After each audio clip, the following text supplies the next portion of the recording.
Hey everybody, welcome to another episode here of Real Talk 447. I'm Jeff Emig. As usual, I'm joined by my buddy Ricky Carmichael, coming to us from his home in Florida there. How's it going, big guy? Good. How are you, my man? I'm great. I'm not as jet lagged as I thought I was going to be after the trip to England. Got home last night, but I will say about 8 p.m., Jagger was like, hey, let's watch a movie, and my eyes are just, I was drooping. And then I woke up about 4 a.m. This morning. So my time's a little bit off, but I feel pretty fresh here for the show, and hopefully we can give the fans a lot of good information and some real talk about MXGP and Monster Energy Supercross this week. But I want to know, how did it go when you were up in Colorado with the twins last week with Caden and Elise and skiing with a broken rib? Well, it was good, but hey, going back to Jagger's defense, I feel like your eyes get heavy all the time. I do this is what happens at my age, right? We start. I've known you napping all the time. We've been hanging out closely now for over 10 years, so it seems like your eyes get a little bit heavy most of the time. I've got some Instagram video from last time I was at your house there. Sam was playing the guitar. You got a little sweepy on us. No, skiing was good. We had a good time in Colorado. Thanks to one of my great friends, Ryan Duff, for being so accommodating. Let us stay at his place. And I got to thank everyone at Aspen Snowmass ESPN for hooking up the lift tickets. We had a great time. And the broken rib was okay until Wednesday afternoon. So we skied Monday, Tuesday, Wednesday, Thursday, and my ribs were good, believe it or not, until I sneezed.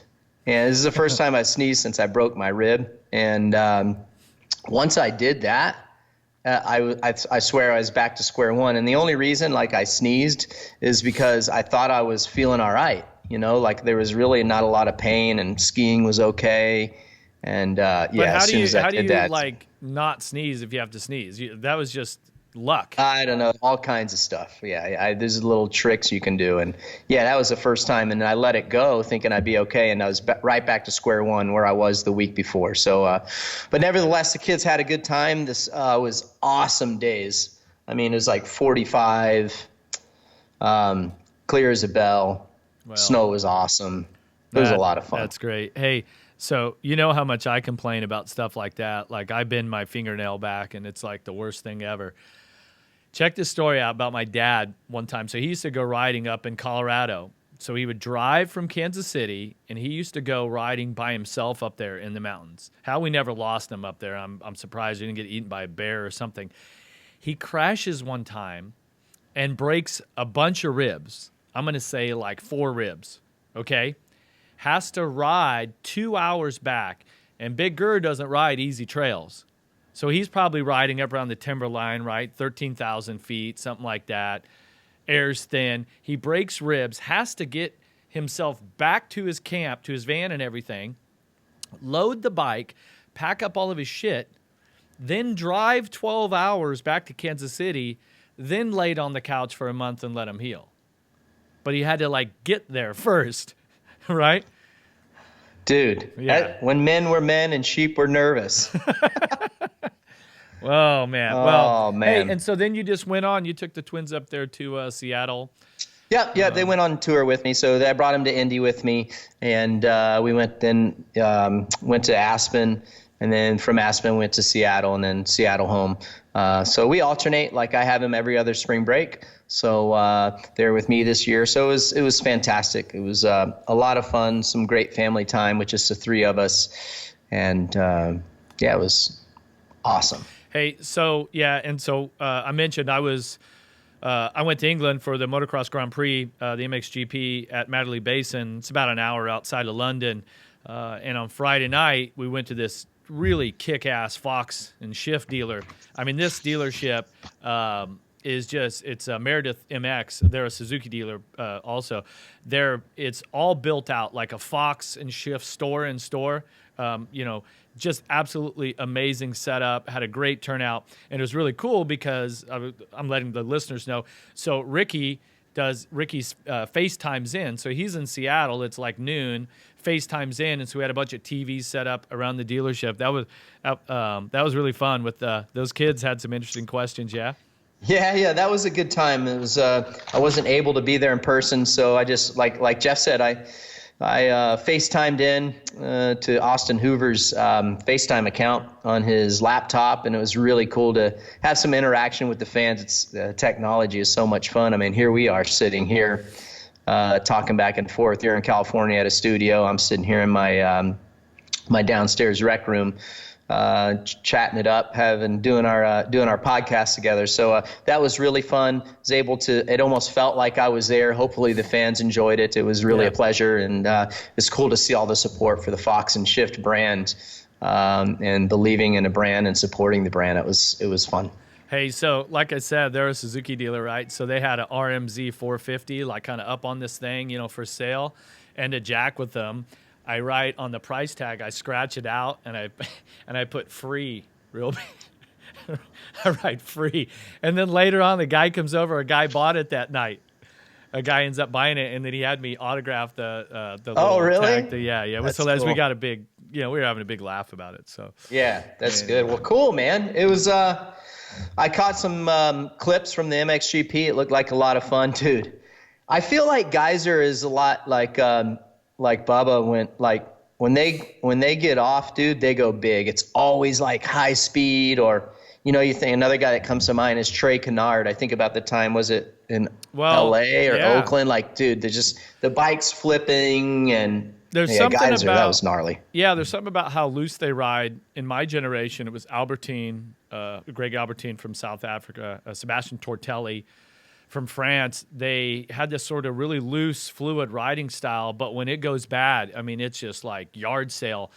And so I was there at Matterley Basin doing the Fox Racing, the 74 show with Georgia Lindsay. That's a Facebook Live show. So if you guys haven't checked that out, go to Fox Racing's Facebook page and all of those shows. We have a whole studio set up in the paddock area and everything. We had guests and everything on.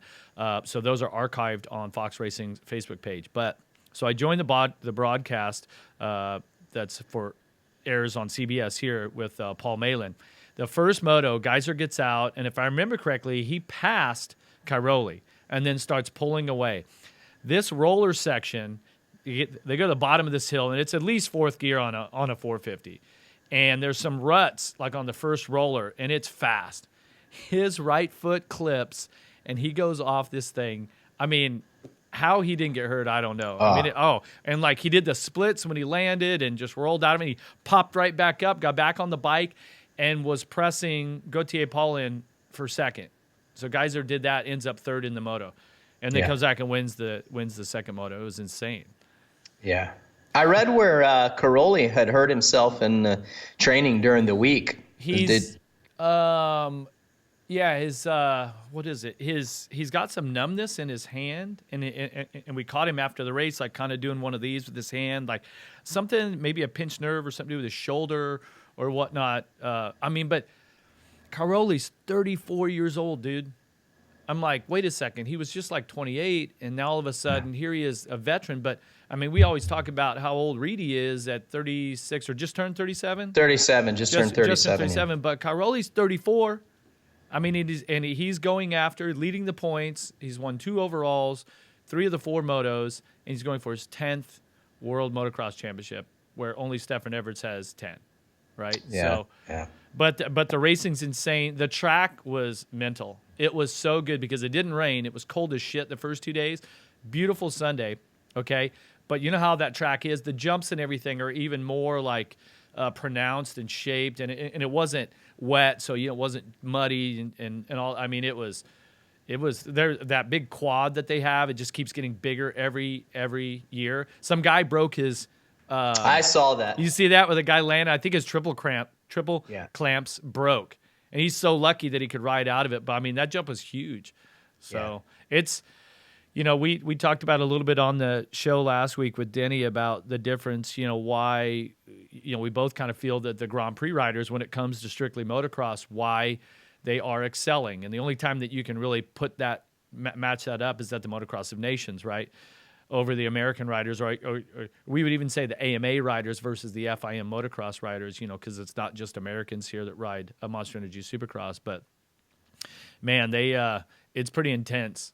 And qualifying practice is just like at Supercross. Once you get down to that last 5 minutes, they start putting in some heaters. So much fun. Yeah, it is. It's just everyone's leapfrogging each other.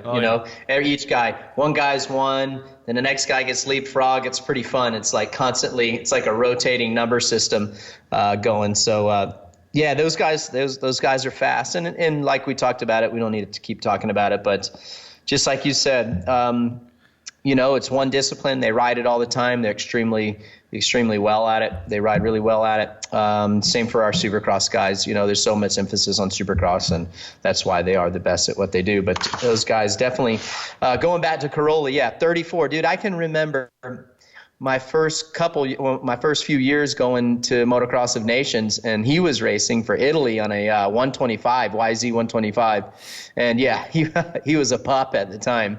So it's cool to see how far he's come, and just, what he's able to do year after year. He's just so fast. And now he's getting so experienced that he's really relying on his experience to kind of pull him through. Not only is he fast, but he's got experience, and that's something you can't buy. So. Yeah, he's got a work ethic and a team and everybody around him that's pretty exceptional. So anyway, for everybody, the 74 show by Fox Racing, we will be back with that on Facebook Live the weekend of the French Grand Prix at Saint-Jean-d'Angely, and then also at Teutschenthal in Germany, and I believe the round in Belgium. I forget which one it is, but we should do that 3 more times, so check that out on Facebook Live. Okay, that's MXGP. I went off format right there a little bit, but I hear you. I know you had to pump yourself. I know. Yeah. You had a little bit of controversy up there in Seattle. There was one rider that got hurt, Shearer. I heard he got busted up pretty bad, so I hope he's all right. I just read about that this morning. I was bummed to see that. Yeah, that was a tough lick. And then the next thing is who got disqualified? Jorgensen. We're going to talk about that a little bit later. So the thing in the LCQ, the 250 LCQ. So we're going to talk about that kind of at the end. And then Marvin Musquin wins the race again, but doesn't get the points and doesn't get the money. So it was an interesting weekend. Musquin does that. Roxon has a good ride. He gets second. Tomac gets third, picks up a couple points on Webb. And like you see on the rundown, I had Webb as Struggle City.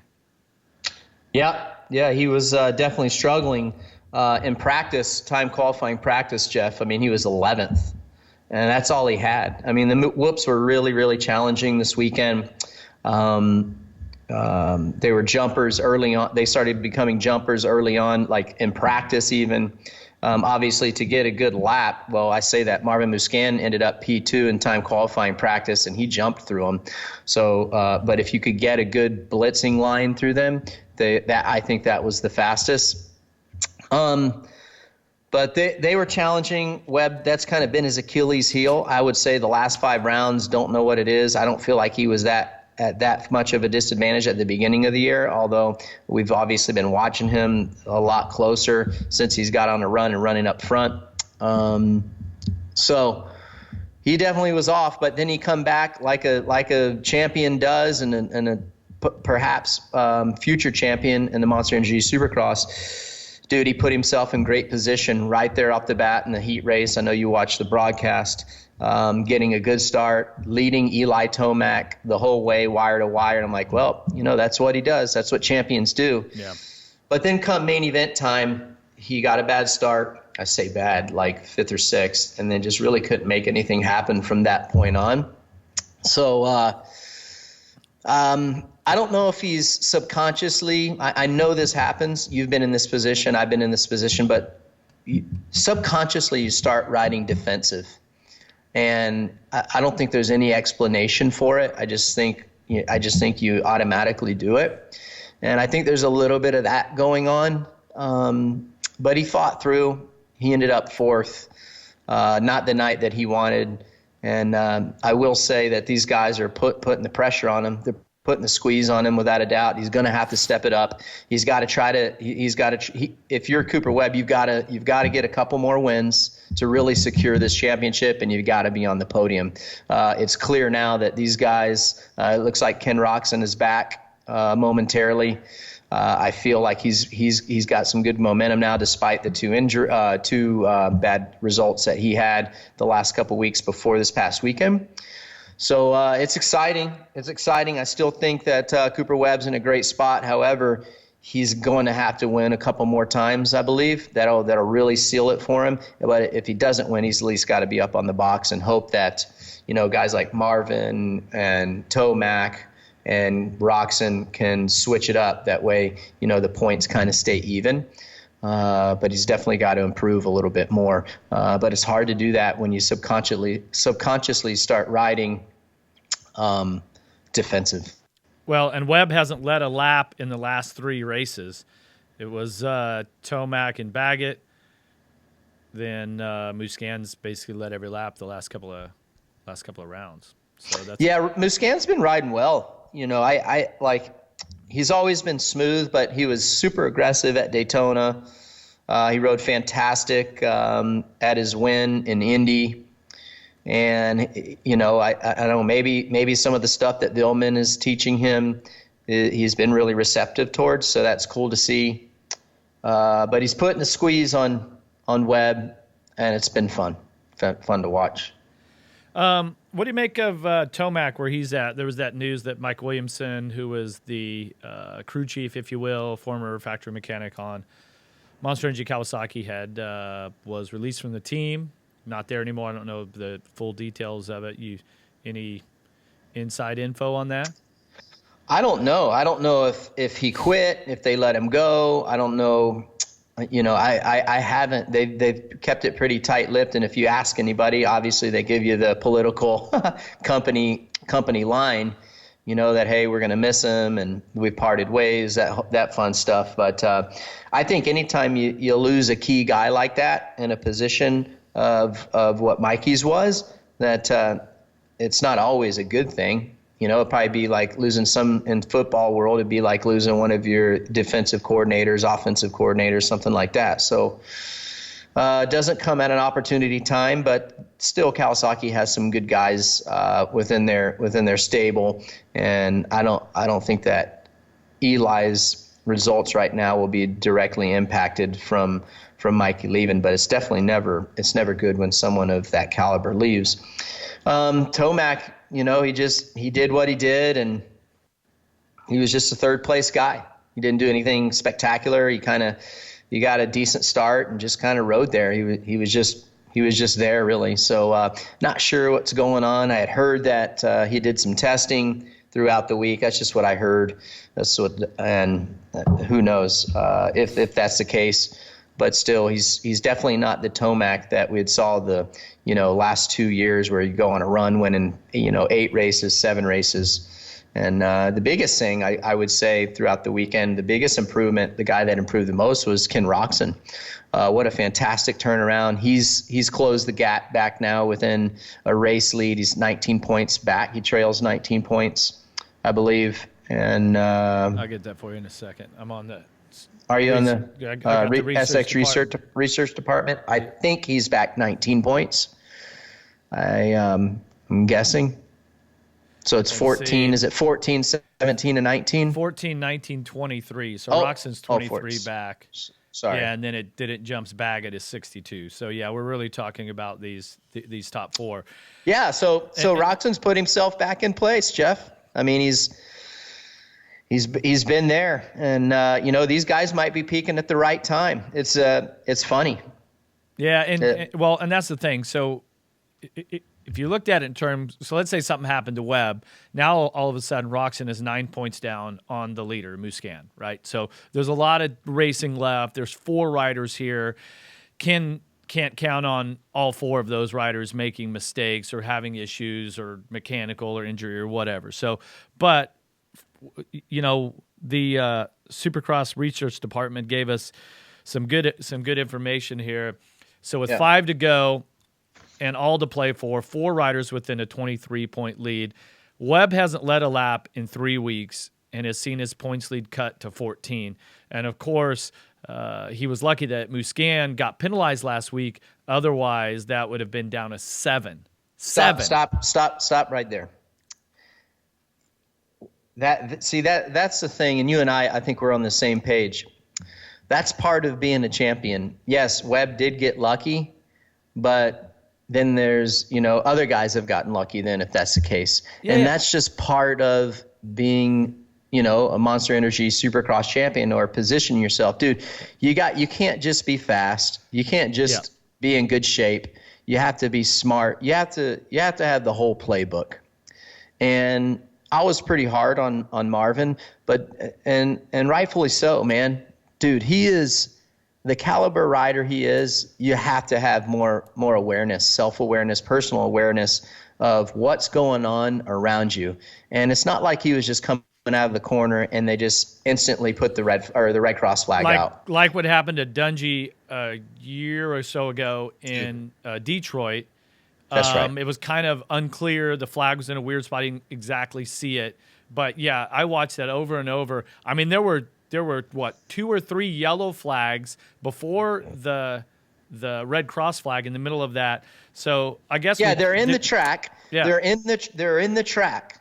There were multiple tracks on the track, not on the side. Flags. They're on the track waving 2 in a row. I mean, when you see that as a rider, Jeff, you know, like, oh crap, dude, somebody's messed up, and then the Red Cross. So, and even if you had like doubled in and then went, oh shit, hold on, I got to check up. Then you check up. He just doubled, goes past the Red Cross, which the guy was in the middle of the track, and then doubles all the way out. Right. And then he had 2.5 second lead after that. Ralph made the comment. It was like half a lap later. Oh, Musquin out front with 2.5 seconds. Right. Well, yeah. Right. Yeah. That's gonna cost him big time. Did Webb get lucky? Of course he got lucky, but shame on Marvin for making that mistake. You can't do that stuff. Like, you're gonna look back, and people have to understand. You're gonna look back, and when you get to Vegas, and if the situation is, and Webb's still in the lead, and all he has to do is get 4th place if Marvin wins or whatever the situation is, all I can tell you is this. Is if someone comes up to you and says, hey, bud, all you got to do this weekend, if so-and-so, whoever's in second in points, if he wins, all you got to do is get 5th, you're thinking, I got that, no problem. I can even spare a bad start, or I can screw up a little bit and I still got this. But if someone tells you, hey, dude, you at least got to get, you're going to have to get 3rd if the dude in second in points wins. I know it doesn't seem like much, but just those 2 spots, the percentage of that and the difficulty of that really goes up, ramps up. And when you get down to Vegas, it's like, I think Marvin Musquin's going to kick himself for that one. Yeah, no doubt. So that was one of our listener questions from Nick Herron on Twitter. Sorry, Miguel. I was way over here. RC would like to know your honest thoughts on last night, from the Musquin penalty, sort of, to the whoops being knocked down. From the outside looking in, it seems like every advantage was given to assist KTM results towards the championship. Okay. So this is just taking this thing this guy has a whole nother can that he's opening up right now, saying that there's some favoritism towards Red Bull KTM on this. Thoughts? Okay, well, first of all, there's not any favoritism Red Bull KTM. I can assure you that. If there was favoritism, which there isn't, trust me, I've been on the side, Jeff, you've been on the side. They ain't massaging the tracks for anybody. I can tell you that much. So they're not massaging it for the Red Bull sponsored team. I mean, it'd be somebody with a green on the track. I know you would go up to the Dirtworks guys back in the day. Would they totally make the track for you and to benefit you? No, but the track builders and even Prater, Mui, right, all the Feld representatives, there is communication about track safety and things like that. And there are certain riders I mean, Chad Reed always stands out as one of the guys that's always been the most opinionated about, track build and things like that. But there's no like, hey, the KTM is working like shit tonight. Let's knock the whoops down. Right? Like that, I mean, because Musquin jumped through him it was tough for everybody, even when they were jumping through him in the main. And Webb, even in the main event after they got knocked down, when I watched the race last night, and I only watched the main event, yeah, he was struggling the whole time. But so was everybody else.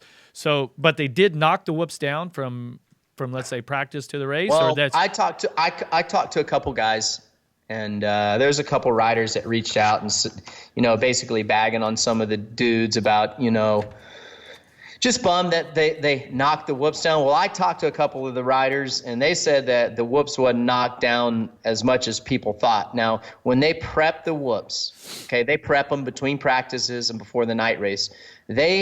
Over the course of the day, they have a tendency to get a little bit smaller, just with regular track work. Yeah, and especially with that soil up there.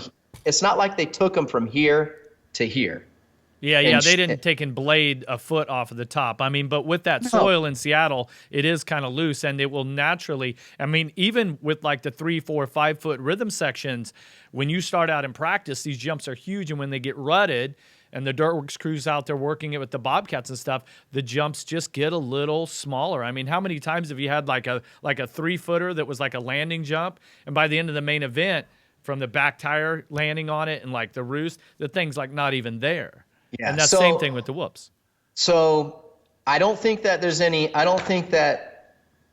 answer his question, no, there isn't any advantage or assist given to KTMs. There's no way. I'm gonna check Nick's Twitter account and see if I'm gonna check Nick's Twitter account and see if he's riding a Kawasaki or a Honda. He's got to be. Well, I don't know, but our fans are passionate, and they are very brand loyal in this sport, I think, the fans. Yeah, they are. And the whoops, listen, if they were knocked down so small, every single rider would have been blitzing through them. Dude, they were not blitzing in the main event. They were jumping. I was surprised. Just so some of our listeners who haven't competed at this level, when they're already jumpers for the most part, that's because a lot of they're too hard to blitz 9 out of 10 times. Now, there are an occasion where it is faster to jump through them, but in this case, this past weekend, these guys were jumping through them because they were too big and they didn't feel comfortable blitzing them. So if they were cut down, like some people say, then everyone would have been blitzing them. It would have been no problem. And I talked to a couple of the riders after the race, and they told me verbatim, said, dude, those whoops weren't cut down.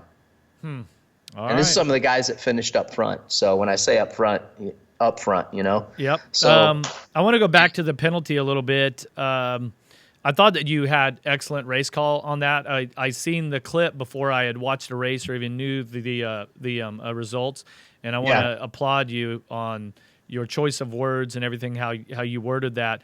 Thank you. You're actually getting the hang of this thing, man. You're doing a great job. Stoked. I'm trying. I got a couple hate stuff on social media, but who cares? Yeah. So this guy, JRome505, he says, Musquin jumping on red cross flag, is it his responsibility to recognize it? No, it is his responsibility to recognize it, but in a race mode, focusing on the race, I could see it being hard to miss, considering there was 4 yellow flags and only 1 red cross flag. Not on Musquin's side, but maybe the track crew should do a better job at communicating. So that's a fan that's wondering, like, hey, were the flags properly communicated? I mean, there was enough chaos when you got, I'm going to say it again, when you got the marshals on the track waving the yellow flags excessively, you have to assume that there's going to be a red cross flag coming out. I mean, if there's that much noise happening, you know that the red cross flag is coming up next. So it's like yellow, hey, caution, look what's ahead, and then boom, there's the red cross flag. There's no way he could have missed that. It's just he messed up. He even said he did. Yeah. I mean, that's I mean, Could there be something different? I'm sure it can always be better. Everyone can always be better. We can always do a better job, and it's going to make the sport much better, and everyone can learn from it. But that red cross flag was there. Everyone else saw it, and it would be easier for him because he was the first guy to come up to that, so he didn't have people in front of him to distract him to not be able to see it. Yeah. So do you like the penalty? Do you like how that penalty was? I see that the rule had been changed over the last year. I was really clear when I went online and read about it, but it's so strange that you lose the points but not the win. So you lose the points and the purse money. Purse, yeah. And then there's an extra. Yeah, it's really confusing. I think the rule needs to be tweaked. I really do. I mean, how does he keep the win? So he gets a bonus. So we have a buddy of ours. He gets $150 or so $1,000 bonus from Red Bull KTM for that, but yet he doesn't get the points and doesn't get the purse money, but he gets the win. Yeah. Like, to me, that's really confusing. I don't know. I will tell you this, though, Jeff. I feel like in his situation,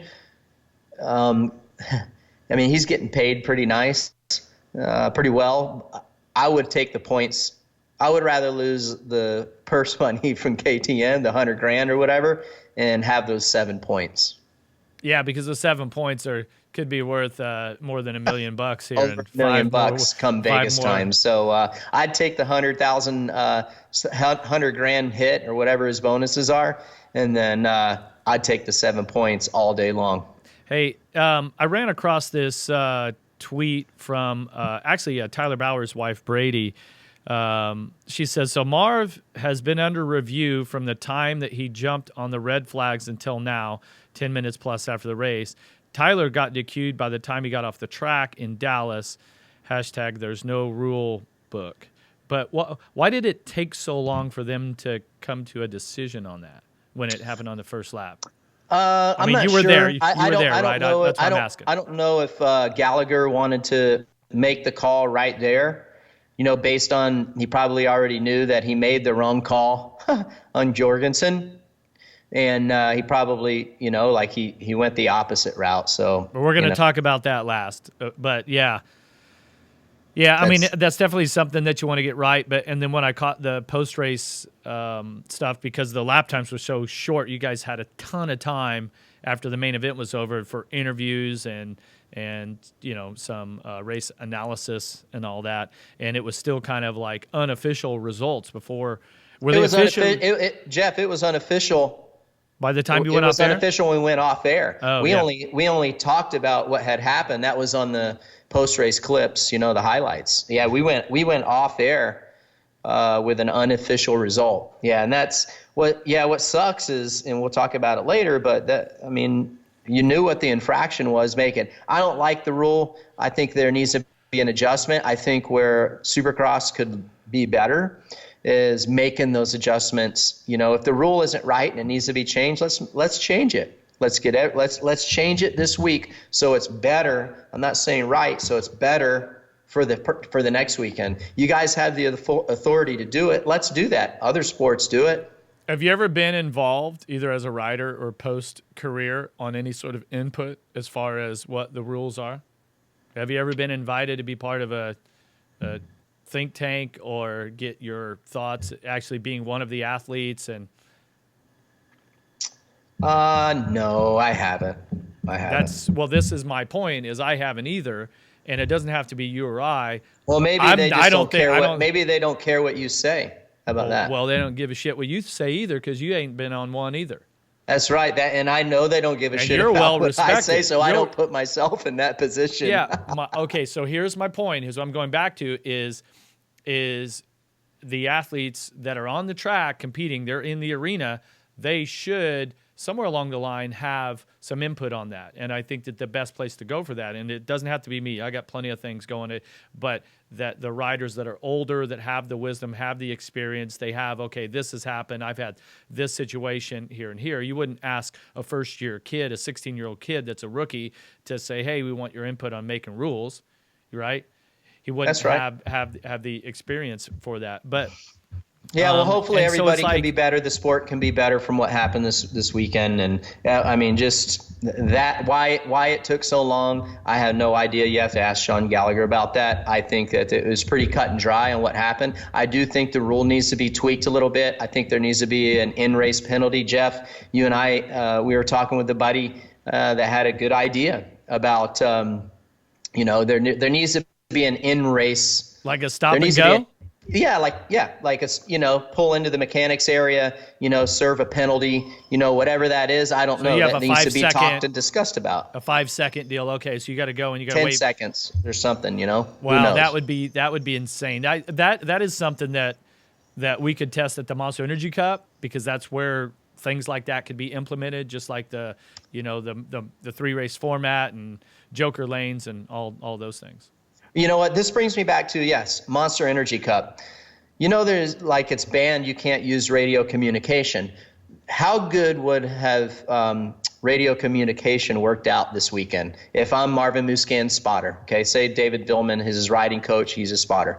Hey, Marv, red cross flags, we got a down rider over here. Boom, you need to roll this section. I mean, from a safety perspective, I think, and I truly believe this, I put myself in this situation 100 times within the last 2 years.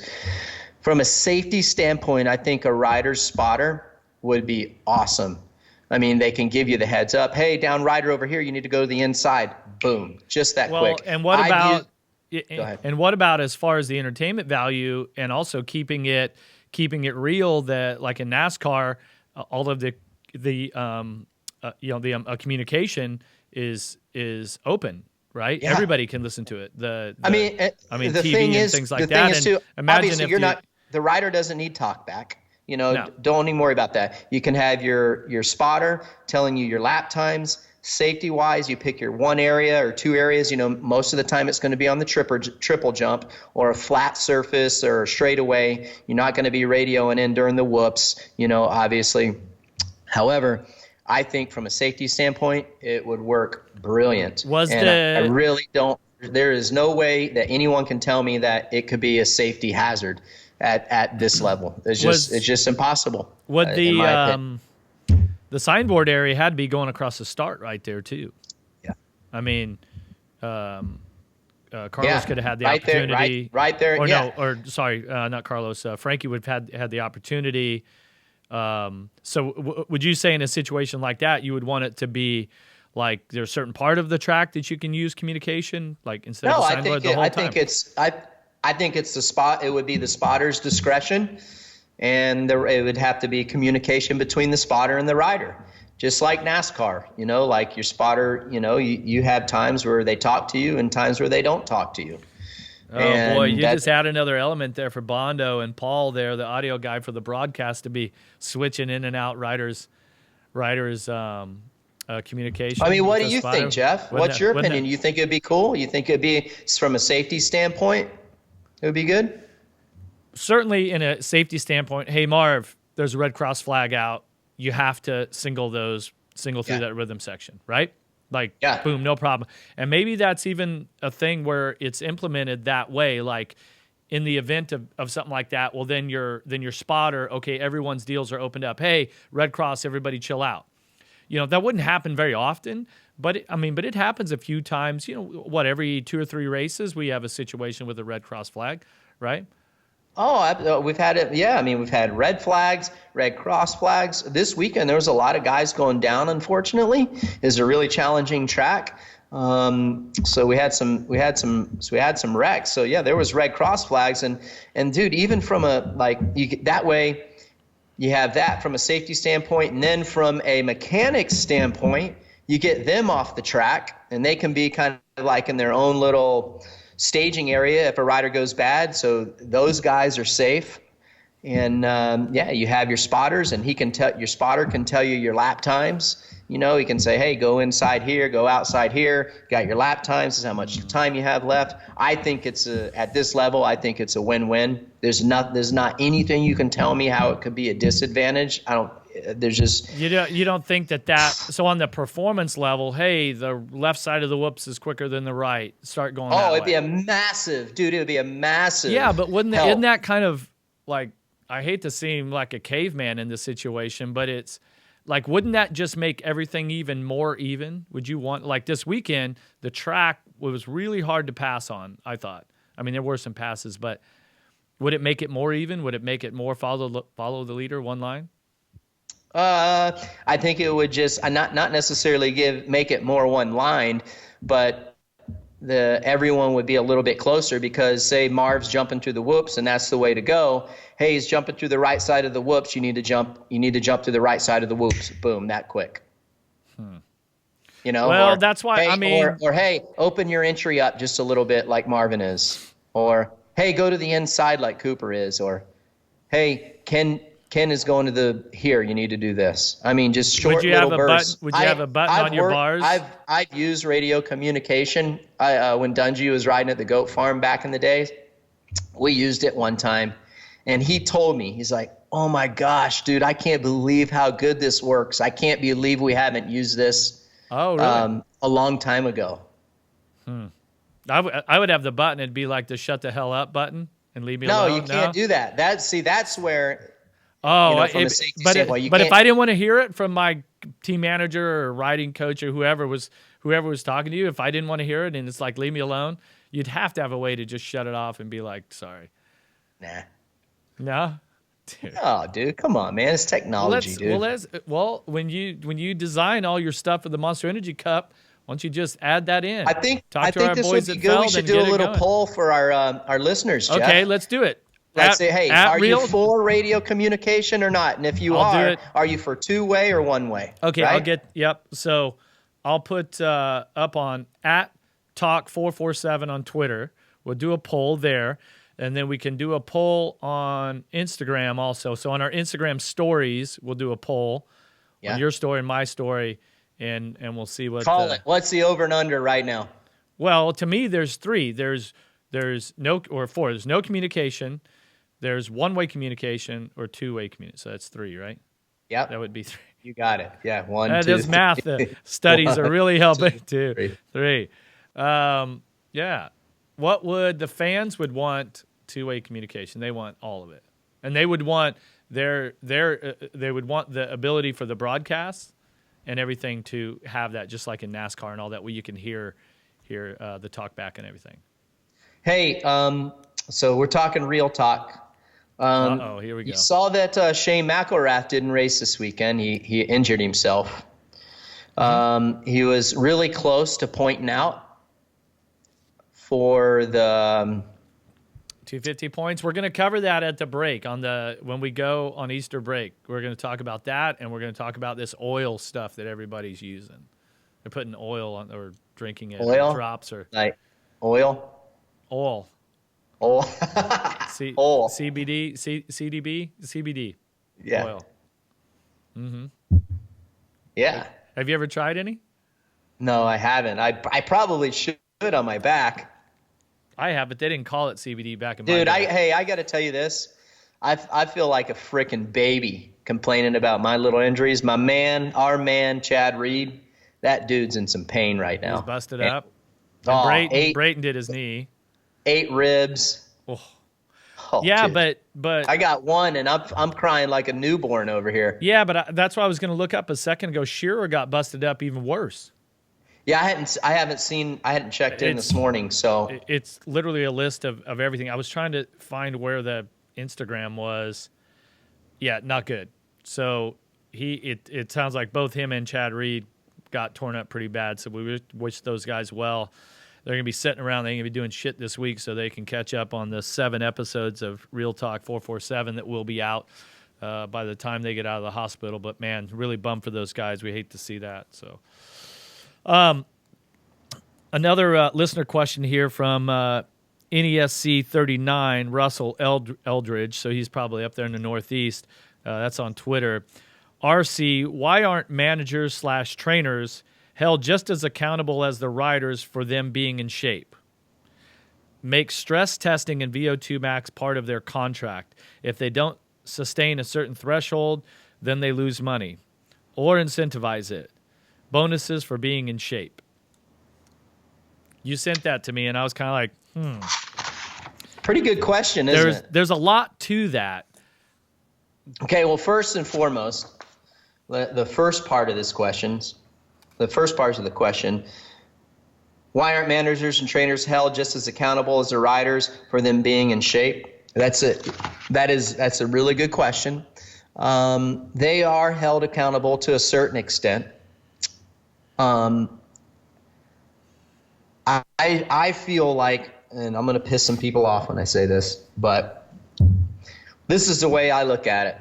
If I'm paying a trainer and like off bike training, and I'm falling short, I get sick, or I don't have the strength to go because I'm not doing enough, or I'm doing too much, or whatever I'm doing, and I'm not getting the results, then we're having a talk. We're having a serious talk.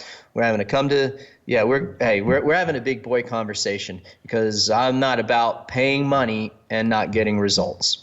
And I agree with you, Russell. Yes, I think that the trainers should be held accountable. The managers, unless the team is paying the trainer, they can't really control what the trainer is doing. However, they can keep an eye on what the rider is doing. So it's their job to say, hey, why are you getting tired? Then the rider needs to go to the trainer, and so on and so forth. But if I'm getting tired and I can't answer the bell on the weekend and I have the speed to win, but I'm not winning because I'm out of shape, then you know what? Guess what, bud? You're out of there, and I'm going on to the next one, and I'm going to find I'm going to find someone better.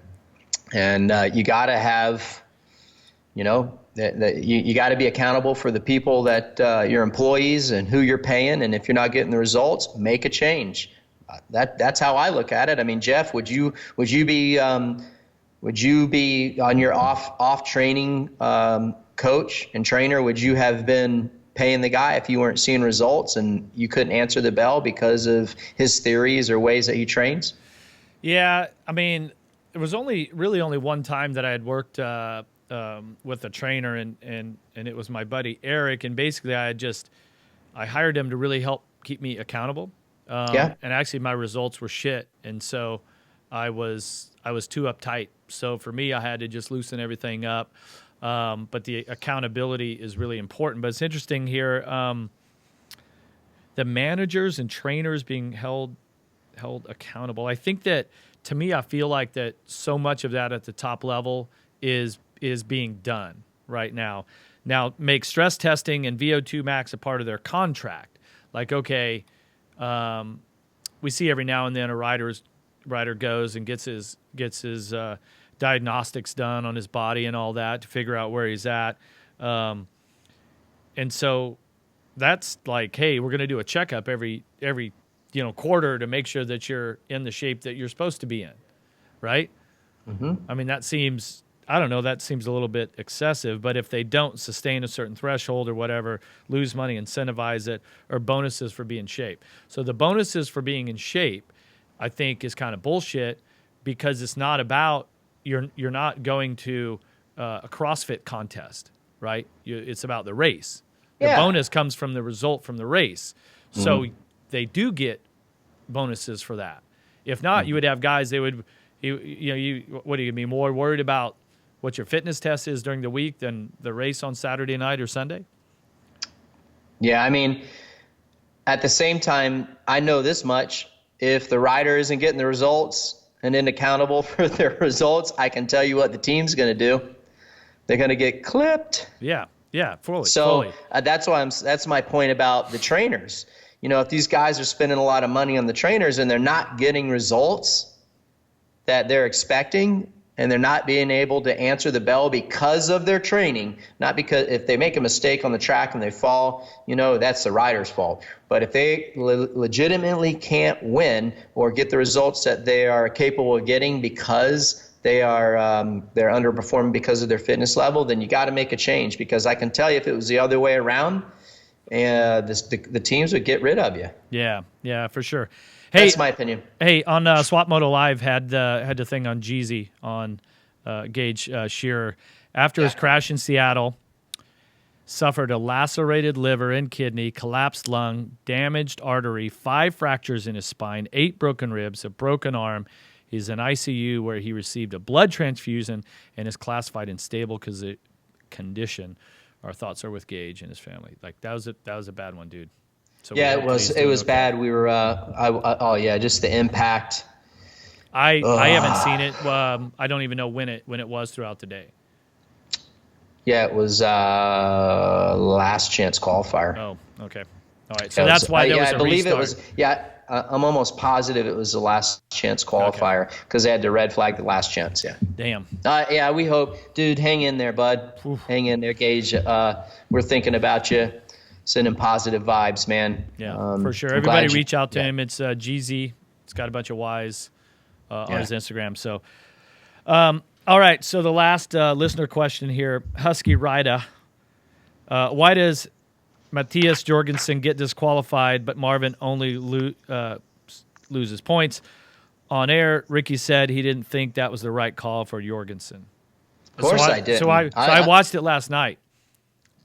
Go for it. You did? You did? I'm on the same page as you. I'm like, wait, how did he get disqualified? Oh, because he looked said over. He made up He looked over, was safe. It's like he didn't like gas it. He was looking over. He cut back in his safe spot. I think I would have preferred for him to like go through the tough lock and go like inside, and he kind of faded a little bit right.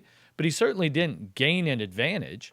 Thank you. And give me so dock him a point or dock him a position. I should have pulled out the rule book for that exact same thing, and I'm sorry to our listeners. I jacked it up, and I should have. You can't gain time or gain position. An advantage.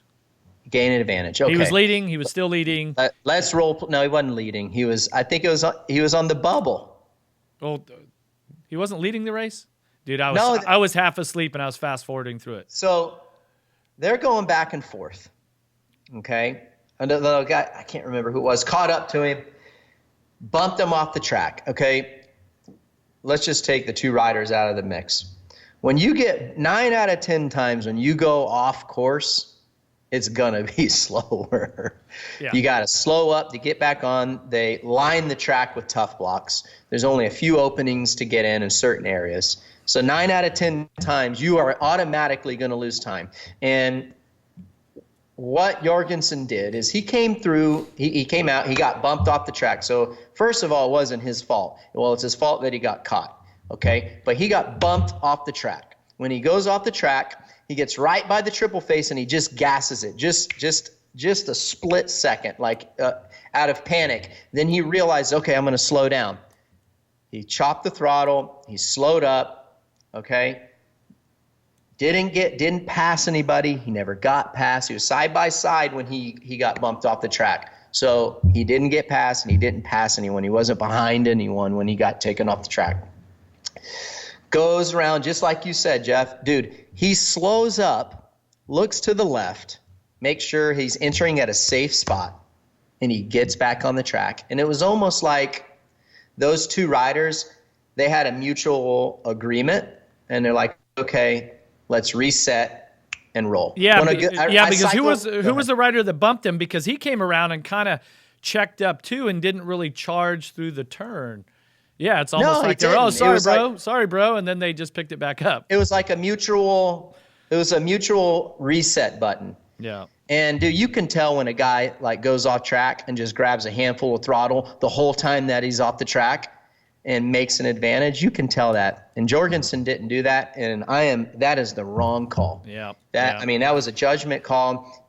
They missed that completely, and it's crap. They missed the call. Well, speaking of crap, I'm going to tell you about some shit here because I'm going to take story time to round out the program here.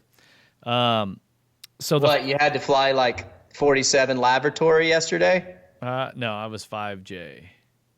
Lay flats, American Airlines. Oh, I'm sure. Were you feeling good after? Watched about 3 movies. Were you feeling good after you were trying to FaceTime me all night long? And I'm like, dude, I'm with my kids. Leave me alone.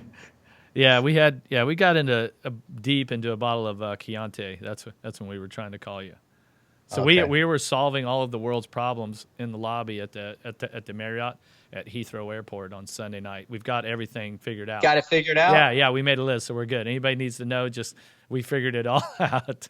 Hey, real quick, I want to do something before you go off. So my story, and then you can get to your story. We're at the Honda test track. I think it was like 2003. I was out there. Sebastian Tortelli was my teammate, and Supercross was a challenge for him at times. And we're down there testing. And he gets, something happens on a rhythm section, dude, and he cases this jump, right? And when he lands, like he's off the back of the bike and there's a 180 pull corner afterwards. Uh-oh. Oh, yeah. He gets off the back of the bike and he doesn't know what to do and he's holding on and he just launches the bike wide open, lets go of the clutch and launches the bike. The bike goes off the berm. Dude, over my mechanic at the time, Mike Gosler's, he had a Honda Del Sol. The thing was a pile of crap. I always used to tease him. Dude, it went over the car, and there's like an 8-foot fence behind it, and the bike landed in the fence. When it landed in the fence, Goose was like, shit. He's like, couldn't you have made the bike hit my car? I needed a new car. I was ready for that thing to be totaled. Dude, I felt so bad for Sebastian because he was like, he cased it. He was out of control. Like it started to endo, and then right at the last second, his weight went backwards. Oh boy! And the throttle went backwards, and the bike went. The thing was just flying in the air. It's like one of those things. As the bike was going, we're like this, Jeff. No, and just boom, lands in the fence, and it was stuck in the fence. Like the front wheel was up, like he was doing a wheelie. It was, we had so fun. When when I rode for Yamaha, Doug Dubach did that, and the bike went like under the fence, like he like jumped and like slid under the fence. Where were you guys at? At the Corona test track there at the Yamaha track. So, okay, what was your story? All right, so this had to do with like penalties and yellow flags and all that. So it's not recognized, okay, but the very first 125 shootout, I'm over it. I'm good with it. Was at LA Coliseum in 1990.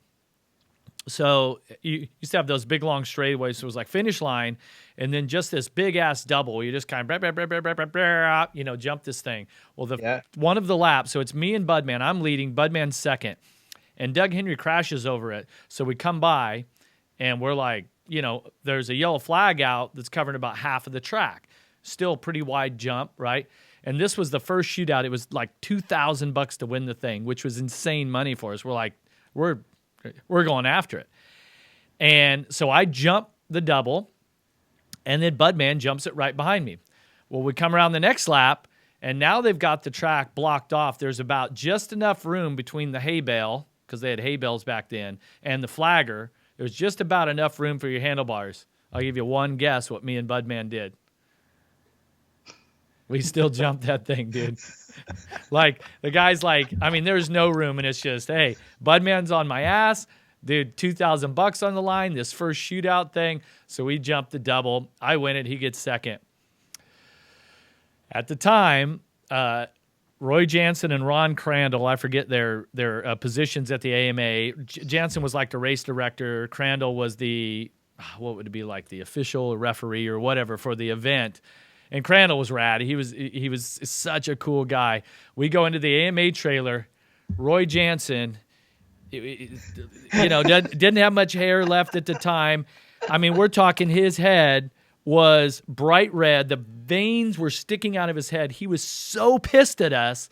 Like, I mean, he literally wanted to like kill us at the time. Couldn't talk. He was so mad. Just so mad. He's like, but it's not my call. It's Crandall's call. I am not allowed to make the decision on this. Crandall has to make the decision. And Crandall's over there smoking a cigarette going, you guys are killing me here, man. You guys are killing me. So in the end, so we're just like, yes, sir. Yes, sir. Okay, yeah, sorry. We were wrong. Like, and I think they fined us like $500 or something, right? And we both still made pretty good money. This is 1990, keep in mind. So we both made pretty good money, and then we walk out of the deal, and we're like, dude, that was so close. We like high five. All right, let's go drink some beers. Let's get out of here. But dude, we were, man. Yeah, totally. I mean, I wouldn't do it now, and I certainly learned a lesson that night. I mean, safety wise, it was just a dumb thing to do. But we're 18-year-old kids, man. We were going for it. So. Well, I think it also, it comes down to respect, and you got to respect the officials. And if the officials are respected, I think that people are going to really pay attention a lot more. And, anytime anyone is respected, it goes a lot further. So real quick, my first NASCAR Truck Series race, Daytona. I'm driving for Kevin Harvick Incorporated. Kevin is in my ear during the race. We spin out on the backstretch. And I spin out, and my truck is destroyed. The gas can is like hanging off the side, and or my gas tank is hanging off the side. And my crew chief radios in, and he says, "You got to stop. NASCAR is making you stop. Just pull to the bottom. You just stay on the apron right there. Just stop the truck." Well, then I got my boss, Kevin Harvick at the time. He says, "Get your ass to pit road." I'm like, well, who do I listen to? NASCAR. And you were new. It wasn't like you had tons of experience. Like, this is no, dude. I'm like fucking way on the deep end here, dude. I had no business being out there. And he's like, get back to pit road. You can't lose a lap. Get back. And the crew chief's like, no, NASCAR stopped them. And Harvick's like, get him back to pit road. I'm like, well, I'm listening to my boss. That's right.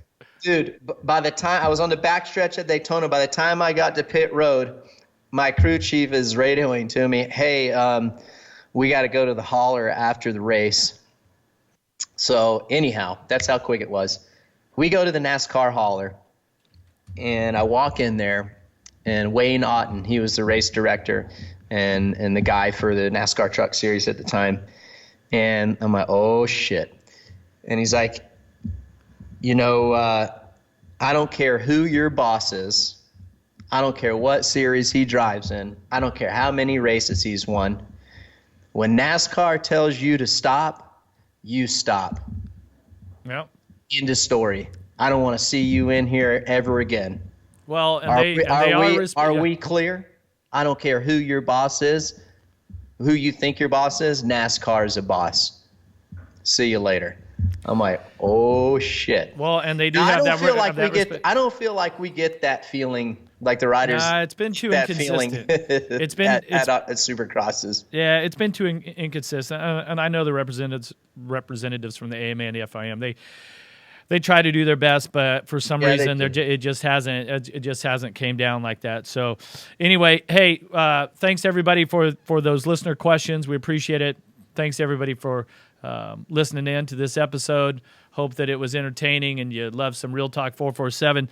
You can reach out to us at Talk447 on Twitter, at Ricky Carmichael on social media, at Emig47, and we will have that poll up this week. So, Ricky, appreciate it. Have a good week. I'll chat at you later. And Miguel's going to take us away here with the Andrew McKeague Band and This Old Life.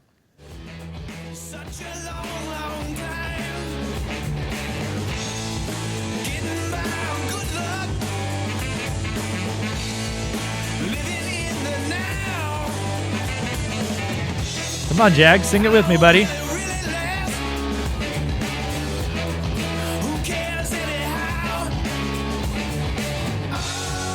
"15 minutes later, in a room without a view." You ready? Join in, Ricky. Hi, Jag. Living this soul life. Later, everybody. Thank you.